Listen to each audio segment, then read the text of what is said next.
आप सभी को दीपावली की हार्दिक शुभकामनाएं।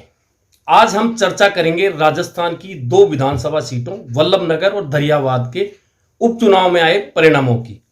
दोनों ही परिणाम कांग्रेस के पक्ष में गए हैं और वल्लभनगर से प्रीति सक्तावत जो कांग्रेस उम्मीदवार थी करीब 20,000 मतों से जीतने में सफल रही हैं और दूसरी सीट धरियावाद जहां से नगराज मीणा जो कांग्रेस के उम्मीदवार रहे हैं वे करीब 18,000 मतों से जीतने में सफल रहे हैं। दोनों ही सीटें ऐसी थी जहां संघर्ष बहुत दिलचस्प था।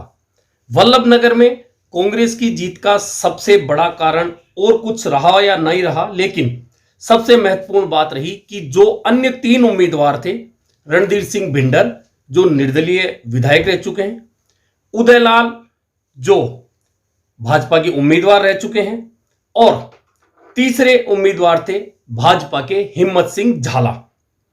अब इन तीनों उम्मीदवारों को जितने वोट मिले हैं, यदि उन वोटों को एक साथ रखा जाए तो यह आंकड़ा होता है करीब करीब 1,10,000 वोटों का। लेकिन चूंकि इन तीनों के वोट अलग अलग बटे हैं और कांग्रेस के 65,000 वोट आए हैं, ऐसे में जीत कांग्रेस की हुई है।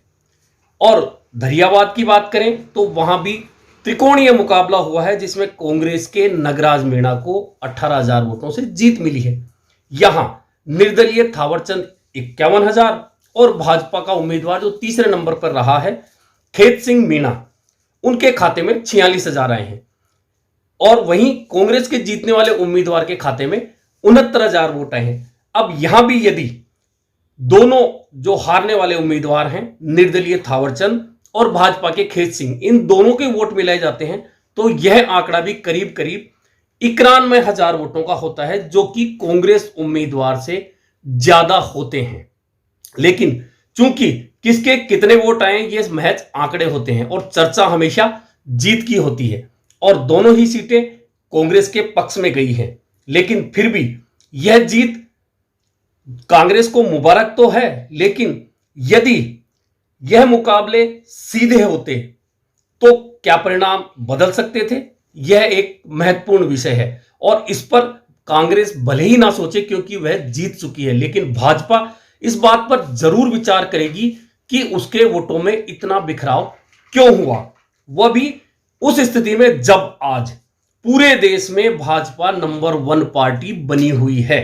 इसके बावजूद धरियावाद में उसके उम्मीदवार खेत सिंह मीणा तीसरे नंबर पर जाते हैं तो वल्लभनगर में उसके उम्मीदवार जमानत जब्त करवा बैठे और सिर्फ 21,000 वोट ही प्राप्त कर पाए।